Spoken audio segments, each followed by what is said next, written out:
Hello everyone, स्वागत है आप सभी का टीए स्टेट एग्जाम्स में। मेरा नाम है राहुल और हम लोग डिस्कस करेंगे आज एक बहुत ही इंटरेस्टिंग टॉपिक के बारे में।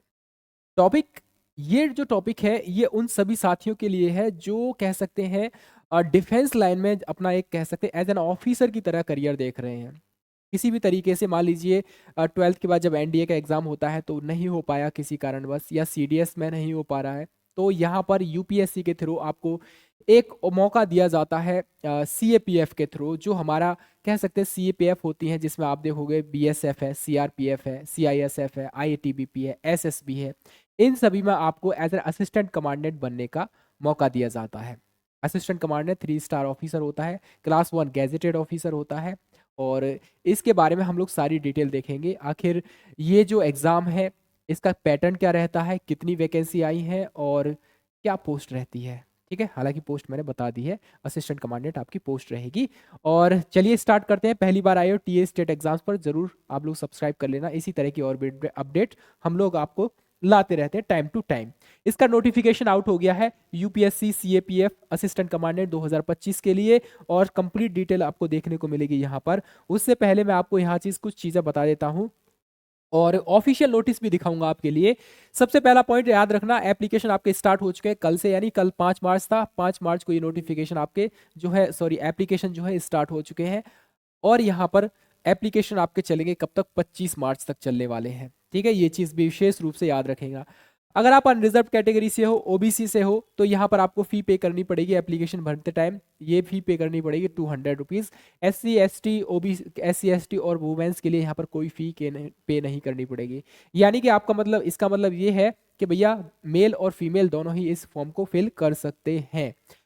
कौन कर सकता है? एजुकेशन क्वालिफिकेशन में ये नॉर्मल ग्रेजुएशन मांगा है, चाहे आपने बीएससी किया है, बीए किया है, बीसीए किया है, बीकॉम किया है, आपके पास ग्रेजुएशन होना चाहिए। आपका सवाल होगा क्या इसमें जो है अपेयरिंग कैंडिडेट भर सकते हैं? एग्जैक्टली भर सकते हैं।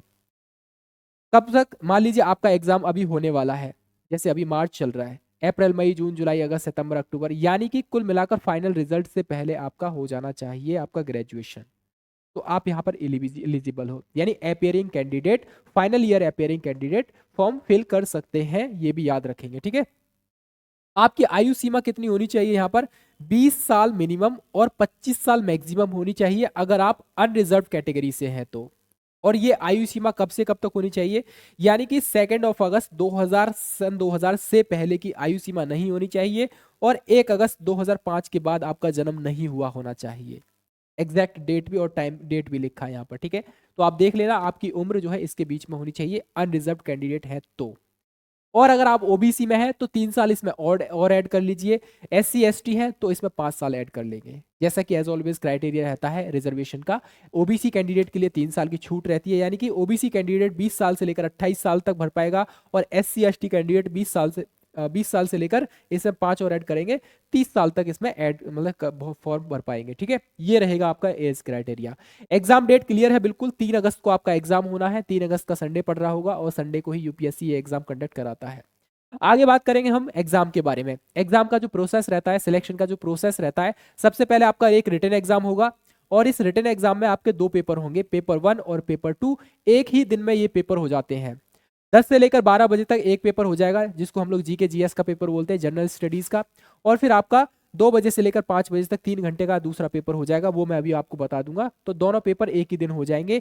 उसके बाद आपका फिजिकल होगा, physical medical and then interview आपका हो जाएगा यहाँ पर। ठीक है, यूपीएससी ही सारा काम कराने का काम करती है। जिस तरीके से आपका एनडीए का एग्जाम होता है, सीडीएस का होता है, एफ कैट का होता है, और आप देखोगे जो भी सिविल सर्विसेज के एग्जाम होते हैं, उसी तरीके का ये सीएपीएफ का भी एग्जाम होता है। आपको ऑफिसर बनाया जाता है सीएपीएफ में, BSF, CRPF, CISF, ITBP, SSB में। ठीक है, उसके बाद आप देखोगे आपकी जो पोस्ट रहती है यहाँ पर असिस्टेंट कमांडेंट रहती है, और ये कह सकते हैं एक 3 स्टार ऑफिसर होता है, इसको हम लोग कह सकते हैं। ठीक है, 3 स्टार ऑफिसर। बाद में आप देखोगे यहाँ पर पेपर की बात करेंगे तो पेपर आपका रहता है इस फॉर्मेट में रहता है। पेपर 1 आपका हो जाएगा, आपका जो नॉर्मली जो टाइम रहता है 10 से लेकर 12 बजे तक का टाइम रहता है। ठीक है, 10 AM से लेकर सुबह 10 बजे से 12 बजे तक का एक होता है जनरल स्टडीज का पेपर होता है, पेपर 1 होता है। इसके लिए आपको टाइम मिलेगा 2 घंटे का, और 250 मार्क्स का ये पेपर होता है, और यहाँ पर नेगेटिव मार्किंग होती है 1/3 की, ये भी याद रखना। और ये रहेगा आपका कैसा, ये पेपर 1 रहेगा आपका ऑब्जेक्टिव टाइप। ऑब्जेक्टिव रहेगा, ध्यान रखना 4 ऑप्शन रहेंगे, आपको एक ऑप्शन चूज करना है। ये रहेगा पेपर 1 के बारे में डिटेल, ठीक है। पेपर 2 के बारे में बेसिक इन्फॉर्मेशन ये रहेगी, जनरल स्टडीज और एसे एंड कॉम्प्रिहेंशन, ये इसका पूरा नाम रहेगा यहाँ पर। और ये पेपर रहेगा आपका 3 घंटे का रहेगा और ये 200 मार्क्स का रहेगा। अब इसमें क्या होगा, ये डिस्क्रिप्टिव होगा, आपको लिखित लिखना ही पड़ेगा यहाँ पर। एक चीज मैं आपको बता दूं, यहाँ पर टोटल ऐसे दिए जाएंगे आपको कितने, टोटल 6 ऐसे दिए जाएंगे, जिसमें से आपको 4 ऐसे करने पड़ेंगे, लिखने पड़ेंगे। ऐसे को आप कोई भी लैंग्वेज में लिख सकते हो, हिंदी और इंग्लिश दोनों में लिख सकते हो, ठीक है। हिंदी में लिख सकते हो और इंग्लिश में भी लिख सकते हो, कोई एक लैंग्वेज में आप लोग लिख सकते हो। लेकिन ये वाली जो लैंग्वेज है, आप जब फॉर्म फिल करोगे तो उस समय आपको ये लैंग्वेज चूज करनी पड़ेगी, पेपर 2 की लैंग्वेज की लिखनी पड़ेगी, ठीक है। याद रखना 4 ऐसे लिखने हैं, 6 ऐसे आएंगे, 6 में से आपको 4 लिखने हैं, प्रत्येक ऐसे 20-20 नंबर का, यानी 80 नंबर आपको यहाँ से मिल जाएंगे, ठीक है। उसके बाद आपको क्या करना है, एक आपका रिपोर्ट राइटिंग होता है, वो करना पड़ेगा, ठीक है। एक 2 टॉपिक ऐसे होंगे आपको, सॉरी 2 रिपोर्ट राइटिंग होंगी, 2 ही होंगे आपके आर्ग्यूमेंट्स, यानी आपको एक टॉपिक दिया जाएगा, उसके पॉजिटिव पॉइंट लिखने हैं और नेगेटिव पॉइंट लिखने हैं, ऐसे 2 टॉपिक रहेंगे। और ये जो दो टॉपिक होते हैं ना, ये टॉपिक बेसिकली करंट अफेयर से रिलेटेड होते हैं। आर्ग्यूमेंट्स के 2 टॉपिक होते हैं यहाँ पर, काउंटर आर्ग्यूमेंट करना पड़ता है, और उसी तरीके से 2 आपकी रिपोर्ट राइटिंग लिखनी पड़ती है। कोई एक इंसिडेंट दे देगा, और खासकर ये करंट अफेयर से रिलेटेड होता है, तो यहाँ पर आपको क्या बोला जाएगा, रिपोर्ट देनी होती है। फॉर एग्जाम्पल के लिए जैसे पुलवामा अटैक हुआ था, तो उससे रिलेटेड आपको रिपोर्ट देनी है अपने सीनियर को, तो वही चीज़ आपको यहाँ पर मैंशन करनी है। ये रहता है 4 ऐसे यहाँ पर लिखने पड़ेंगे, 2 आर्ग्यूमेंट यहाँ लिखने पड़ेंगे, 2 रिपोर्ट राइटिंग यहाँ लिखनी पड़ेगी, एक आपको रीडिंग कॉम्प्रिहेंशन देगा, पूरा पैराग्राफ दिया जाएगा, उसमें से आपके लिए 5 क्वेश्चन रहे होंगे, और पांचों के क्वेश्चंस जो है आपको अपनी हैंड राइटिंग में लिखना होगा।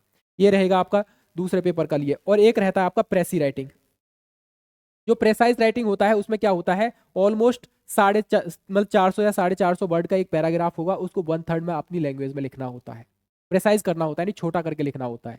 तो ये रहता है आपका, इसमें मेन लिखने का रहता है। उसके बाद आप देखोगे यहाँ पर ये रहेगा आपका 20 से 20 क्वेश्चन ऑलमोस्ट रहते हैं, 20 नंबर के रहते हैं, उसके ग्रामर के रहते हैं, इंग्लिश ग्रामर के रहते हैं। तो इस तरीके से आपका ये 200 नंबर का पेपर बनता है यहाँ पर, ठीक है। ये कितने नंबर का, 200 नंबर का पेपर बनता है, 3 घंटे का समय मिलता है यहाँ पर।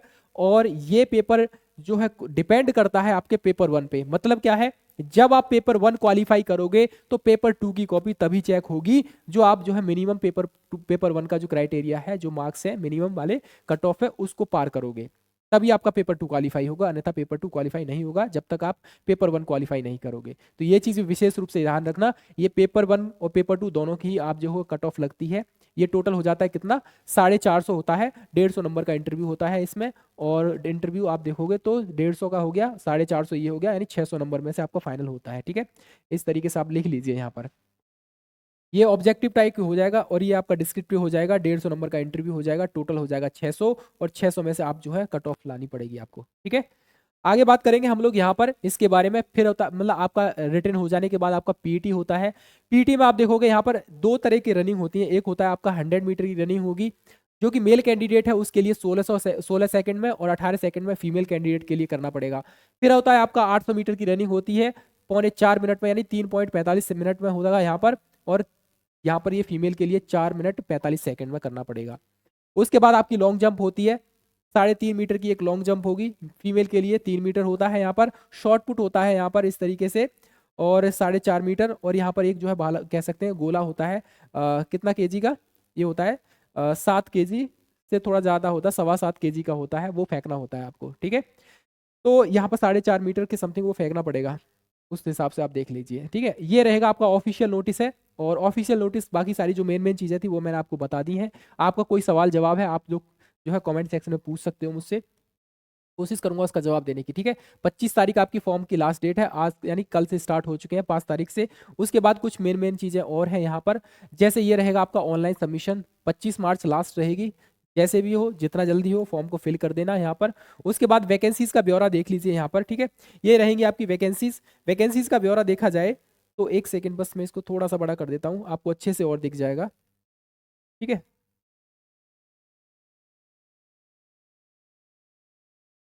ठीक है जी, ये रहा आपका वैकेंसीज। यहाँ पर बीएसएफ में आप देखोगे 24 वैकेंसी रहेंगी, हालांकि पिछली साल की अपेक्षा कम है। बीएसएफ में आपकी 24 वैकेंसी है यहाँ पर। और उसके बाद आप देखोगे सीआरपीएफ में 204 अच्छी खासी वैकेंसी देखने को मिली है, सीआईएसएफ में 92 है, आईटीबीपी में आप देखो 04 है, एसएसबी में आपकी 33 है। टोटल 357 वैकेंसी है और हर बार की तरह हो सकता है इसमें भी वैकेंसी आपकी कुछ बढ़ जाएंगी, ठीक है। बढ़कर ये वैकेंसी हो सकता है 450 के आसपास हो जाए या 500 भी हो सकती है, ठीक है। तो ये सारी की सारी पोस्ट आपकी एसी की रहेंगी, मतलब असिस्टेंट कमांडेंट की रहेंगी, अच्छी खासी आपको पोस्ट देखने को मिल जाएगी। आगे बात करेंगे हम लोग यहाँ पर आपके जो सेंटर है, आप जब फॉर्म फिल करेंगे तो आपको एग्जामिनेशन सेंटर पूछा जाएगा, तो आप यहाँ पर फिल कर सकते हो, ठीक है। ये प्री की बात कह सकते हैं, प्री नहीं मतलब एग्जामिनेशन सेंटर की ही बात कर रहे हैं यहाँ पर, ठीक है। प्री और मेन सब एक ही दिन हो जाता है, उसमें कोई है नहीं, ठीक है। यहाँ पर आप एलिजिबिलिटी क्राइटेरिया नोटिफिकेशन पढ़ लेना, ऐसा कुछ है नहीं, जो भी चीजें थी वो मैंने आपको बता दी है। उसके बाद आप देखोगे यहाँ पर आगे बात करेंगे हम लोग, तो और रहेगा हमारा ये मेन चीज, एक सेकेंड,